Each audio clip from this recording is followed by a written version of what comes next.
الحمد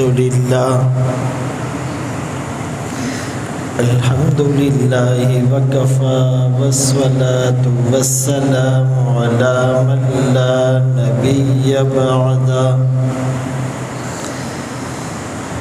أما بعد فأعوذ بالله من الشيطان الرجيم بسم الله الرحمن الرحيم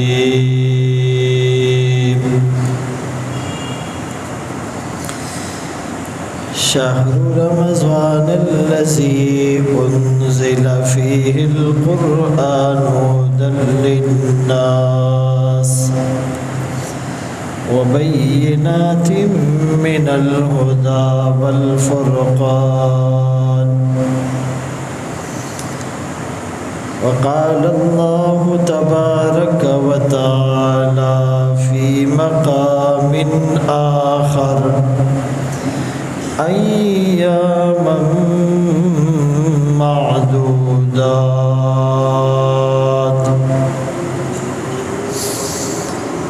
وقال النبي صلى الله عليه وسلم من صام رمضان إيمانا واحتسابا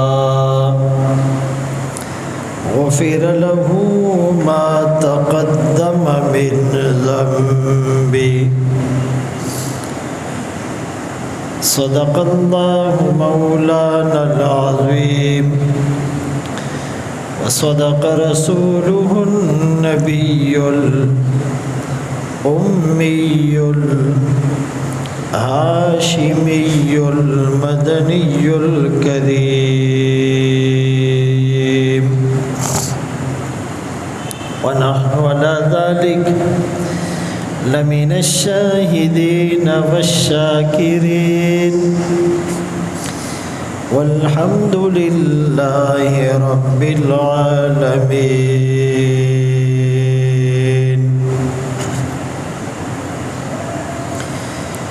ثنا گو پتا پتا ہے خدایا دم بدم تیرا زمین و آسماں تیرے یہ موجود و عدم تیرا جو دنیا میں تیرا کھا کر شکوے کرے یا رب تعجب ہے کہ اس پر بھی ہو لطف و کرم تیرا جو تو میرا تو سب میرا فلک میرا زمین میری اور اگر تو نہیں میرا تو کوئی شے نہیں میری۔ واجب الاحترام عزیزان گرامی، آپ کے سامنے قرآن کریم فرقان مجید کی ایک آیت تلاوت کی اور سرکار دو عالم تاجدار مدینہ محمد مصطفیٰ احمد مجتبیٰ صلی اللہ علیہ وسلم کی حدیث مبارکہ پیش کی۔ رمضان المبارک کا مہینہ بابرکت تو ہے، لیکن یہ صرف ایک مہینہ ہے۔ قرآن کریم میں اللہ کریم نے ایام معدودات، گنے چنے دن،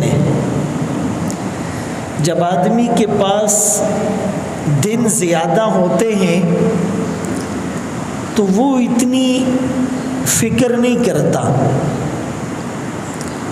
وہ کہتا ہے بھی بہت دن پڑے ہوئے، لیکن جب اس کے پاس کسی کام کو کرنے کے لیے دن کم رہ جائے، کسی کا قرض لوٹانا ہے اور مدت قریب آ گئی، اب جو مدت قریب آتی ہے اس کی ٹینشن بڑھتی، اس کی فکر میں اضافہ ہوتا ہے، اور وہ پھر دن رات اٹھتے بیٹھتے، کھاتے پیتے، سوتے جاگتے اس فکر میں ہوتا ہے کہ بھائی کسی طرح یہ قرض ذمے سے اتر جائے۔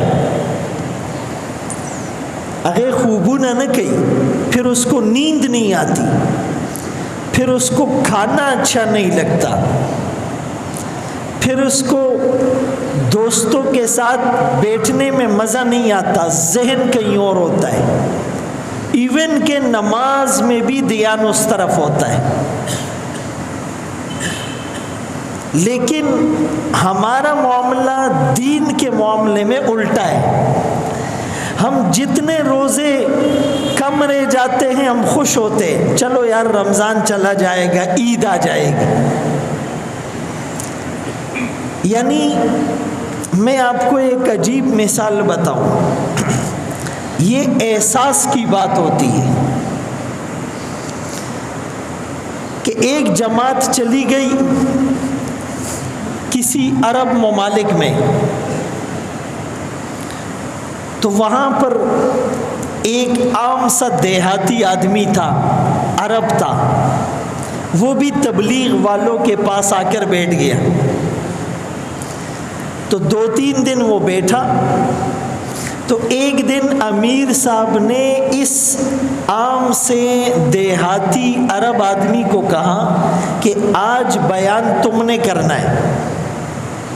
اب یہ تبلیغ میں بیان کرنا بلکہ اعلان کرنا بہت مشکل ہوتا ہے۔ جب آدمی کھڑا ہوتا ہے تو اس کے پاؤں جو ہے وہ اس پر کپ کپی طاری ہوتی ہے۔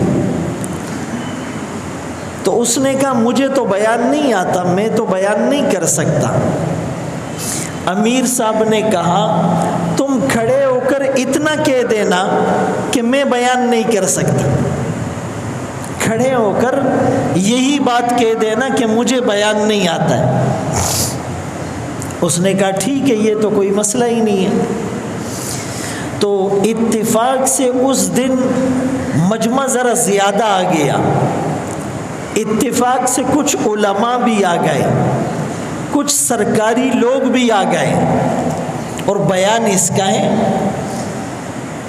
اب جب یہ نماز کے بعد کھڑا ہوا، مجمع بہت زیادہ ہے، تو امیر صاحب اس انتظار میں ہیں کہ یہ کہے گا کہ بھائی مجھے بیان نہیں آتا، ہم کھڑے ہو جائیں گے بیان کر لیں گے، مجمع بہت ہے۔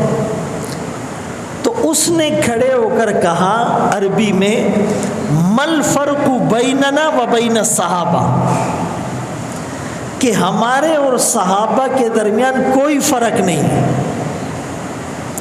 اب جب یہ جملہ کہا تو سب کے کان کھڑے ہو گئے، یہ کیسا جملہ کہہ دیا۔ امیر صاحب بھی پریشان ہو گئے، مجمع بھی حیران ہو گیا، اتنی بڑی بات اس نے کہہ دی۔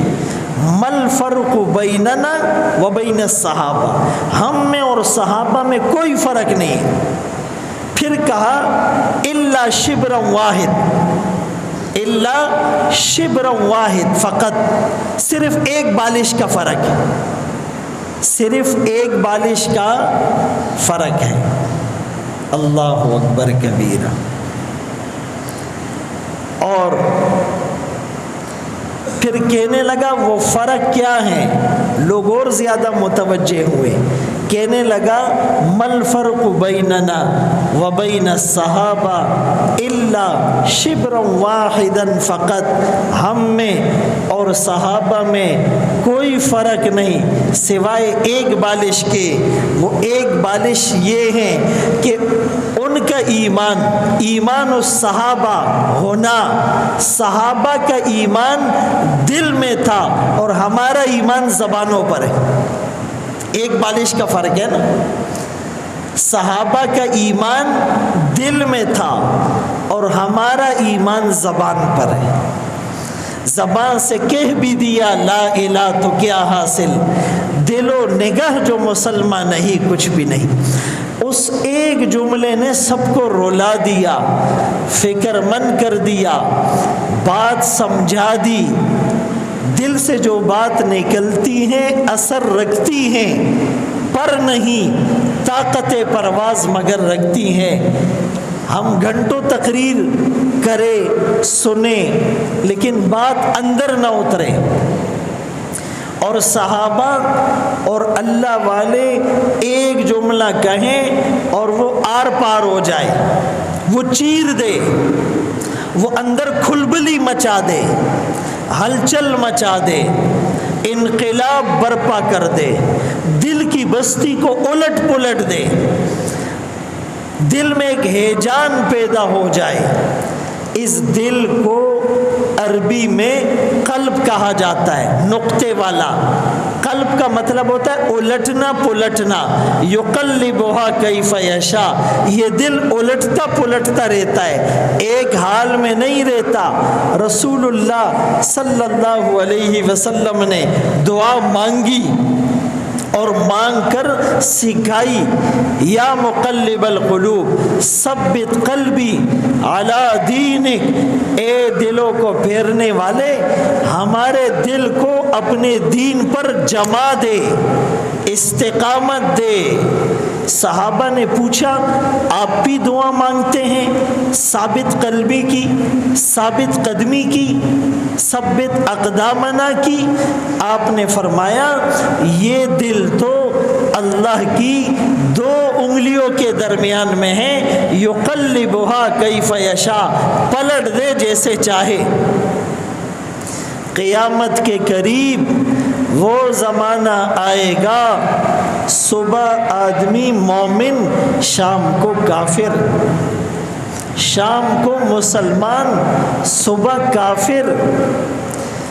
ایمان پر زندگی گزارتے گزارتے عین موت کے لمحات میں زبان سے کوئی بات نکلے گی اور دائرہ اسلام سے خارج، کفر پر رہ رہ کر موت کے قریب اللہ ایمان کی دولت سے نوازیں گے۔ تو اس بات کو سمجھ لے اور اپنے اندر ڈر پیدا کرے۔ ہم پیدائشی مسلمان تو ہیں لیکن ہم رسمی مسلمان ہیں، فرمائشی مسلمان ہیں، آسائشی مسلمان ہیں، اپنی مرضی کے مسلمان ہیں۔ وہ مسلمان جو اللہ کو مطلوب ہے، وہ مسلمان جو رسول اللہ کو مطلوب ہے، وہ مسلمان جو قرآن کو مطلوب ہیں، وہ مسلمان جسے حقیقت میں مسلمان کہا جائے، وہ مسلمان آج تعداد میں کم ہے۔ ہم کہتے ہیں کہ جی 2.25 ارب دنیا میں مسلمان ہیں، پھر بھی پٹ رہا ہے۔ میں یہ کہوں گا کہ کاش 2.25 ارب مسلمان بن جائے۔ شور ہے ہو گئے دنیا سے مسلمان نابود۔ ہم یہ کہتے ہیں تھے بھی کہیں مسلم موجود، وضع میں تم ہو نصارہ تو تمدن میں ہنود، یہ مسلمان ہیں جنہیں دیکھ کے شرمائے یہود۔ واعظ قوم کی وہ پختہ خیالی نہ رہی، برق طبعی نہ رہی، شعلہ مقالی نہ رہی، رہ گئی رسم آزاں روح بلالی نہ رہی، فلسفہ رہ گیا تلقین غزالی نہ رہی، سنی نہ مصر و فلسطین میں وہ آزاں میں نے دیا تھا جس نے پہاڑوں کو راشۂ سیماب، وہ سجدہ روح زمین جس سے کانپ جاتی، آج اس سجدے کو ترستے ہیں ممبر و محراب۔ تو اس عام آدمی نے ایک جملے میں بات سمجھا دی کہ صحابہ اور ہمارے درمیان فرق ایک بالش کا ہے، ان کا ایمان ان کے دل میں تھا، ہمارا ایمان زبانوں پر ہے۔ چمی گویم مسلمانم بلرزم کہ دانم مشکلات لا الارا.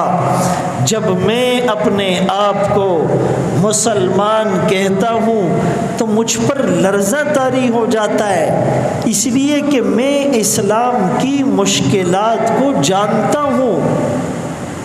اسی ایمان کے لیے تو بلال آگ کے انگاروں پر لیٹا ہے، تپتی ہوئی ریت پر لیٹا ہے. اسی ایمان کے لیے تو خباب کی کمر کی چربی سے آگ کے انگارے بجھے ہیں. اسی ایمان کے لیے تو ابو فقیہ نے پسلیاں توڑوائی ہیں. اسی ایمان کے لیے تو عمار اور یاسر کو مشق ستم بنایا ہے. اسی ایمان کے لیے تو سمیہ کو دولخت کیا ہے. اسی ایمان کے لیے تو زنیرہ کو آنکھوں کے تانے ملے ہیں. اسی ایمان کے لیے تو طائف کی گلیوں میں آپ نے قرآن سنایا ہے. اسی ایمان کے لیے تو کربلا میں آپ کی نسلوں کے نیزوں پر چڑھے ہوئے سر دنیا نے دیکھے ہیں. اسی ایمان کے لیے تو آپ نے سجدے کی حالت میں اونٹ کی اوجڑی برداشت کی ہے. اسی ایمان کے لیے تو ساری رات جنت البقیع میں رو رو کر آقا نے گزاری ہے. اسی ایمان کے لیے تو آپ نے اپنا چاند سا حسین چہرہ زخمی کروایا تھا. اسی ایمان کے لیے تو آپ نے اپنے موتی سے حسین دانت شہید کروائے تھے. اسی ایمان کی وجہ سے آپ کی پھول سی بیٹیوں کو طلاقیں دلوائی گئی تھی. اسی ایمان کے لیے تو صحابہ نے مکے کی بیت اللہ کی 1,00,000 نمازوں کا ثواب چھوڑنا گوارا کیا تھا. اسی ایمان کے لیے تو صحابہ نے مسجد نبوی میں آقا کے پیچھے نماز پڑھنے کی سعادت کو قربان کر دیا تھا. 1,000 نمازوں کا ثواب چھوڑ دیا تھا. افریقہ میں نکلے، ایشیا میں نکلے، چائنا میں نکلے، یورپ کے اندر نکلے اور دنیا کے خطے خطے میں اسلام اور ایمان کی دعوت کو پہنچایا تھا. میرے دوستو، آج وہ ایمان ادھر تو ہے، ادھر نہیں ہے.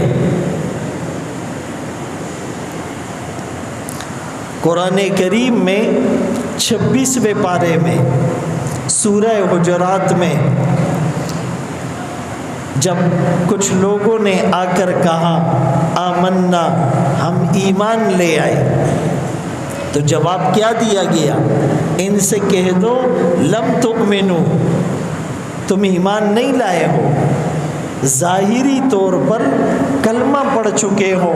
وَلَمَّا يَدْخُلِ الْإِيمَانُ فِي قُلُوبِكُمْ، ایمان تمہارے دل میں رچا بسا نہیں ہے. معلوم یہ ہوا ایمان کا تعلق قلب سے ہے، ایمان کا محل دل ہے، اور ہمارے دل ایمان سے خالی ہے. اللہ اکبر. تو میں عرض کر رہا تھا کہ رمضان مبارک تو ہیں، لیکن صرف 1 مہینہ ہے، اور قیمتی چیز جب اس کے جانے کے چھن جانے کے دن قریب آتے ہیں تو آدمی کی فکر میں اضافہ ہوتا ہے. اور ادھر ہم خوشیاں منا رہے ہوتے ہیں، ابھی سے عید کا حساب شروع ہوتا ہے. میرے خیال میں اپنے ایمان کا لیول چیک کرنے کا ایک طریقہ یہ ہے کہ رمضان گزرنے پر خوشی ہو رہی ہے یا غم. ہر آدمی کا اپنا ایک وے آف تھنکنگ ہے، سوچنے کا زاویہ ہے، زاویہ نگاہ ہے. وہ ایک شخص مکے میں رہتا تھا، مکے میں گرمی بہت پڑتی ہے، اور دوسرا شخص طائف میں رہتا تھا. طائف جو ہے وہ ٹھنڈا علاقہ ہے. تو رمضان قریب آ گیا، تو یہ طائف والا مکے کی طرف چل پڑا اور مکے والا طائف کی طرف نکل پڑا۔ راستے میں ملاقات ہو گئی، دعا سلام ہوئی، حال احوال لیا۔ تو اس مکے والے سے پوچھا بھائی کدھر؟ کہا رمضان آ رہا ہے اور مکے میں گرمی بہت پڑتی ہے، طائف ٹھنڈا علاقہ ہے، تو میں طائف جا کر روزے گزاروں گا تاکہ سہولت ہو جائے۔ کہا ٹھیک ہے بھائی۔ طائف والے کو کہا تم کدھر؟ کہا میں تو مکے جا رہا ہوں، رہتا طائف میں ہوں، وہاں ٹھنڈ ہوتی ہے، روزے کا مزہ نہیں آتا، مشقت نہیں ہوتی، اس لیے مکے میں آ کر گرمی میں روزے گزاروں گا، خوب پیاس لگے اور خوب پسینہ آئے اور خوب مشقت ہو، مجھے اس مشقت میں مزہ آئے گا۔ العطایا علی قدر البلایا، فرمایا کہ یہ جو انعامات ملتے ہیں یہ مشقتوں کے بقدر، جتنی مشقت زیادہ برداشت ہوگی اتنا ہی اجر زیادہ ملے گا۔ حضرت علی رضی اللہ تعالیٰ عنہ سے پوچھا آپ کو کیا چیزیں پسند ہیں؟ فرمایا سخت گرمی میں روزے رکھنا، سخت گرمی میں روزے رکھنا، مہمان کا اکرام کرنا اور میدان جہاد میں تلوار چلانا۔ صحابہ نے تو رمضان میں جنگ بدر کی، 17 رمضان کو، گرمی بھی ہے، بھوک بھی ہے، پیاس بھی ہے، وہ ہماری طرح سیری نہیں کرتے تھے کہ 5-6 قسم کے آئٹم پڑے ہوئے ہو۔ افطاری سے جو ہمارا کھانا پینا شروع ہوتا ہے تو سیری تک وہ نان اسٹاپ چلتا رہتا ہے، پہلے فروٹ ہے، پھر اس کے بعد شربت ہے، پھر تراویح کے بعد کھانا ہے، پھر 10-11 بجے جو ہے وہ چائے پراٹھا ہے، چھولے اور چنے اور پراٹھا ہے، پھر اس کے بعد پان ہے، پھر گٹکے ہیں، پھر نسوار ہے، ایون کہ ایسے اللہ کے ولی ہیں، کیا بولو ان کو، اذان ہو جاتی بھائی زر ہو بوس کا، اذان شروع ہو گئی اور وہ کہہ رہے جلدی سے روزہ بند کر لو، اذان شروع ہو گئی ہے۔ بھائی اذان شروع ہوتی ہے سحری کا وقت ختم ہونے کے بعد، جب تک سحری کا وقت ختم نہیں ہوتا اذان جائز نہیں ہے۔ اذان کا مطلب سحری کا وقت ختم ہو گیا، اب جو اذان کے دوران کھائے گا پیے گا اس کا روزہ نہیں ہوگا، اذان اس طرح کا اس کا روزہ نہیں ہوگا، بلکہ جو کیلنڈر میں ٹائم ہوتا ہے اذان کا اس سے بھی 2-3 منٹ پہلے روزہ بند کرے، اس لیے کہ گھڑیوں میں فرق ہو جاتا ہے، ویریشن ہو جاتی ہے۔ اب آپ کی گھڑی میں 2 منٹ کا فرق تھا تو آپ کا روزہ تو گیا، اسی لیے 2-3 منٹ پہلے 5 منٹ پہلے روزہ بند کرو۔ بھائی جب تم 13 گھنٹے کا روزہ رکھ سکتے ہو تو 13 گھنٹے 5 منٹ کا نہیں رکھ سکتے۔ اسی طرح افطاری میں بھی احتیاط کریں کہ جو ٹائم ہے اس ٹائم کے مطابق اذان دی جائے تو آپ اپنا روزہ افطار کر لے۔ تو بھائی یہ گنے چنے دینے 2-3 گزر گئے، باقیوں کا پتہ بھی نہیں چلے گا، اس کو قیمتی بنا لو، قیمتی بنا لو۔ اس میں بولنا احتیاط سے ہو، سننا احتیاط سے ہو، پکڑنا احتیاط سے ہو، کھانا احتیاط سے ہو، پینا احتیاط سے ہو، پہننا احتیاط سے ہو، کسی کام کو کرنا احتیاط سے ہو۔ یعنی کاروبار میں اگر اس کو کم نہیں کر سکتے بڑھاؤ بھی نہیں۔ ایک چیز 100 روپے کی آتی ہے، آپ کو پتہ یہ مجبور ہے، یہ 1000 کی بھی لے گا دادا مجبوری دا.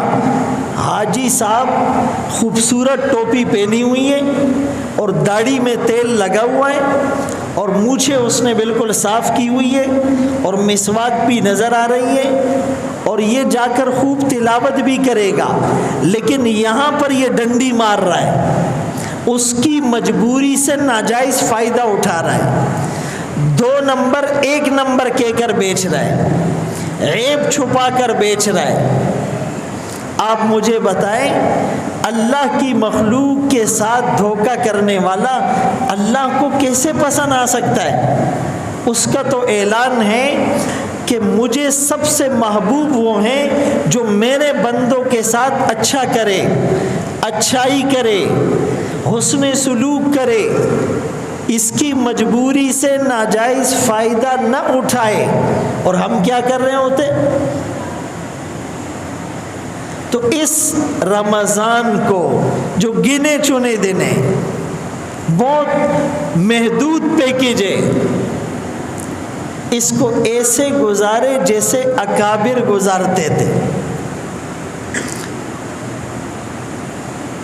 محمود الحسن گنگوئی رحمۃ اللہ علیہ کے بارے میں آتا ہے کہ خود حافظ نہیں تھے، لیکن رمضان میں تراویح حافظوں سے سنتے اور اس کو کہتے آرام سے پڑھو، مزے لے لے کر پڑھو.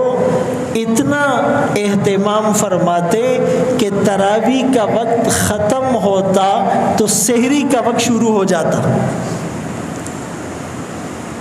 اور ہم لوگ ڈھونڈ رہے ہوتے ہیں کہ کون سی مسجد میں 5 منٹ پہلے ختم ہوگا.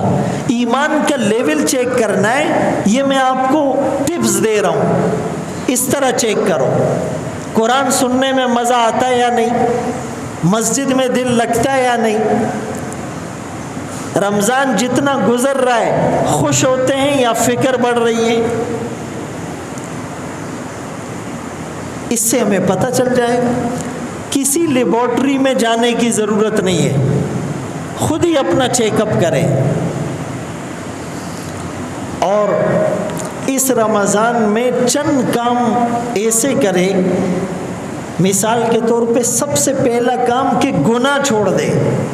بھائی آپ نے بہت تلاوت نہیں کی، آپ نے بہت نفل نہیں پڑھے، آپ نے بہت ذکر نہیں کیا، آپ نے بہت صدقہ خیرات نہیں کیا، لیکن کم از کم گناہ بھی نہیں کیے، یہ بھی اچھی بات ہے.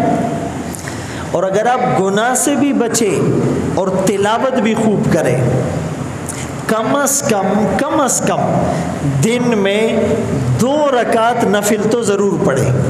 ویسے تو چاہیے تہجد پڑھے، پھر اشراق پڑھے، پھر جو ہے وہ چاشت پڑھے، پھر جو ہے اوابین پڑھے، پھر تہجد پڑھے. یعنی ایک اللہ والے نے کیا خوب کہا کہ اس امت پر پہلے کتنی نمازیں تھی؟ اور آرام سے بولو. آپ ایسے آرام سے بولتے ہو جیسے میرا روزہ نہیں ہے، لکماچی نہیں کی. اس امت پر پہلے کتنی نمازیں تھی؟ پھر کتنی ہو گئی؟ 5. اب سنو، اللہ والے اب بھی 50 پڑھتے ہیں.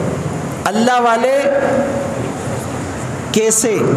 وہ تہجد پڑھتے ہیں، وہ اشراق پڑھتے ہیں، وہ چاشت پڑھتے ہیں، وہ صلاۃ التسبیح پڑھتے ہیں، وہ اوابین پڑھتے ہیں، وہ تہجد 12 رکعت پڑھتے ہیں، وہ تحیت الوضو، وضو کیا تو 2 رکعت پڑھتے ہیں، وہ تحیت المسجد، مسجد آئے تو 2 رکعت پڑھتے ہیں، وہ صلاۃ الحاجت، ضرورت ہوئی تو 2 رکعت پڑھتے ہیں، وہ صلاۃ التوبہ، گناہ ہو گیا تو 2 رکعت. وہ تو بہانے ڈھونڈ رہے ہوتے ہیں کہ بھائی موقع ملے اور اس محبوب سے ملاقات کے لیے میں مسجد میں چلا جاؤں. تو حقیقت میں اللہ والے اب بھی 50 پڑھ رہے ہوتے ہیں. دا منگا ہوتا سو تگرانا دا. یہ تو ہمارے لیے 5 مشکل ہے.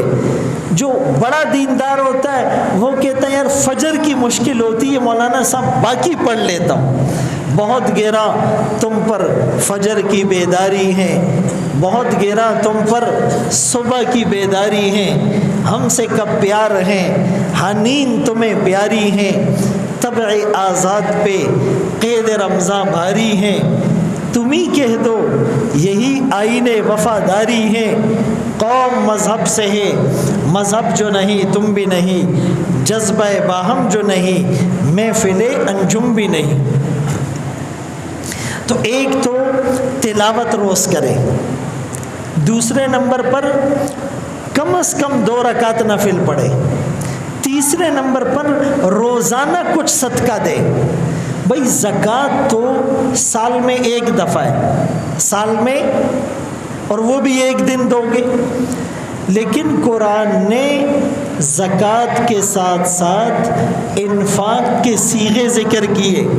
خرچ کرو، ادھر بھی دے رہے ہو، ادھر بھی دے رہے ہو، سامنے بھی دے رہے ہو، پیچھے بھی دے رہے ہو، مسجد میں دے رہے ہو، مدرسے میں دے رہے ہو، ہاسپٹل میں دے رہے ہو، بیواؤں کو دے رہے ہو، یتیموں کو دے رہے ہو، ناداروں کو دے رہے ہو، مفلسوں کو دے رہے ہو، صبح دے رہے ہو، شام کو دے رہے ہو، افطاری کرا رہے ہو، سحری کرا رہے ہو، بس دیتے ہی رہو، دیتے ہی رہو، دیتے ہی رہو، دیتے ہی رہو۔ حل لک سر عند اللہ بینک انت و بین اللہ، کیا تمہارے پاس کوئی ایسی چھپی ہوئی نیکی ہے جو صرف تمہیں اور اللہ کو معلوم ہو؟ شاید ہمارے پاس نہ ہو۔ کوئی ایسی نیکیاں بھی رکھو جس کا پتہ صرف بندے کو اور اس کے رب کو ہو، ایسی نیکی رکھو۔ حل لک صدقات تخفی لا یعلمها الا اللہ، کیا تمہارے پاس ایسے صدقات ہیں جسے اللہ کے سوا کوئی نہیں جانتا؟ یہ زکوٰۃ ایک قانونی تعلق ہے اور صدقات جنونی تعلق ہے۔ فرض نماز قانونی تعلق ہے اور نوافل جنونی تعلق ہے۔ میاں بیوی ہوتے ہیں اور میاں بیوی میں آپس میں محبت نہیں ہے، لیکن جب وہ ٹی وی میں آتے ہیں، جب کسی بڑی تقریب میں جاتے ہیں، نیوں بل تڑیر خاندی، ایک دوسرے کو دیکھ کر مسکراتے ہیں، ہماری زندگی بڑی اچھی ہے۔ یہ جتنے ایکٹر ہوتے ہیں یہ ٹی وی میں ایسے شو کر رہے ہوتے ہیں، لیکن ان کے اندرونی زندگی ڈسٹرب ہوتی ہے، اس لیے کہ اس میں دین نہیں ہوتا، سکون نہیں ہوتا، انہیں ایک دوسرے سے محبت نہیں ہوتی۔ اور بعض میاں بیوی کو آپس میں جنونی تعلق اور محبت ہوتی ہیں۔ تو اسی طرح فرمایا کہ نماز تو اللہ نے فرض کر دیا، اس کے بغیر تو چارہ نہیں، لیکن ہم نوافل کے ذریعے سے اللہ سے اپنے تعلق کو مضبوط کرتے رہیں۔ اسی طرح زکوٰۃ تو قانونی تعلق ہے، لیکن اس کے ساتھ ساتھ ہم صدقات کے ذریعے سے، خیرات کے ذریعے سے اس تعلق کو مزید مضبوط کرتے رہیں۔